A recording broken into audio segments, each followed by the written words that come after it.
হ্যাঁ everybody, welcome to my channel again. আজ আমি একটা স্ক্রিবল পেপারের উপরে কাজ করছি। পেপারটা প্রথমে একদম মুড়ে একদম চিপসে দিয়ে তারপরে সোজা করে তার উপরে কাজ করছি। জানি না কি আর মাথায় আইডিয়াটা এলো, তো আমি তার উপরে ফেব্রিক কালার ট্রাই করছি, কেননা পেন্সিলের শেডিং তো আর সম্ভব নয়। তো দেখা যাক ছবিটা কেমন হয়। শেষমেশ আমি একটা নতুন আইডিয়া ট্রাই করবো বলে হঠাৎ করে মাথায় এলো এটা, এবং আমি পেন্সিলের কাজটা করে তার উপরে করেই ফেললাম। প্রথমে বোর্ডটাকে সেলোটেপে আটকে দিয়েছি এবং বেসিক কালার দিয়ে শুরু করে প্রথমে ডার্ক এরিয়া এবং ধীরে ধীরে লাইট এরিয়াগুলো কভার করছি।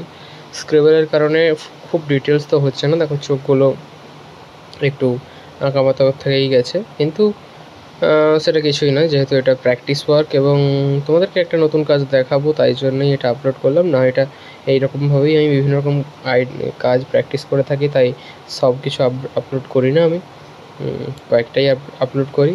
তো দেখো তোমরা কেমন লেগেছে আর নিচে কমেন্ট করো। আমার মাথায় যা এসেছিলো উদ্ভট চিন্তাভাবনা সব কিছু দিয়ে দিয়েছি।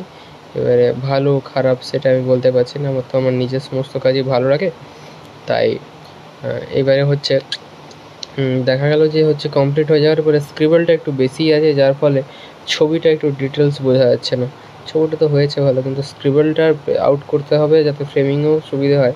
তাই জন্য আমি করার পর নিচে আবার আমার ইস্ত্রি নিয়ে ওটাকে ভালো করে আয়রন করলাম, মানে আয়রন নিয়ে আয়রন করলাম। আয়রন করার পরে একটুখানি স্ট্রেট হলো এবং তারপরে ছবি তুলতে সুবিধে হলো অ্যাকচুয়ালি। আর কালারটাও প্রমিনেন্ট হয়ে গেল, কারণ স্ক্রিবলের কারণে কিছু কিছু জায়গায় কালার আইব্রো ফামড়ো ছিল, সেটাও ইজি হয়ে গেল। এইবার এটা হচ্ছে কমপ্লিট ছবিটা। এর থেকে বেশি আরও অনেক কিছু করা যেত, কিন্তু আমি ভাবলাম না, এই এলোমেলো ঝামেলাটাই থেকে যাক। এটাই আমার ছবি।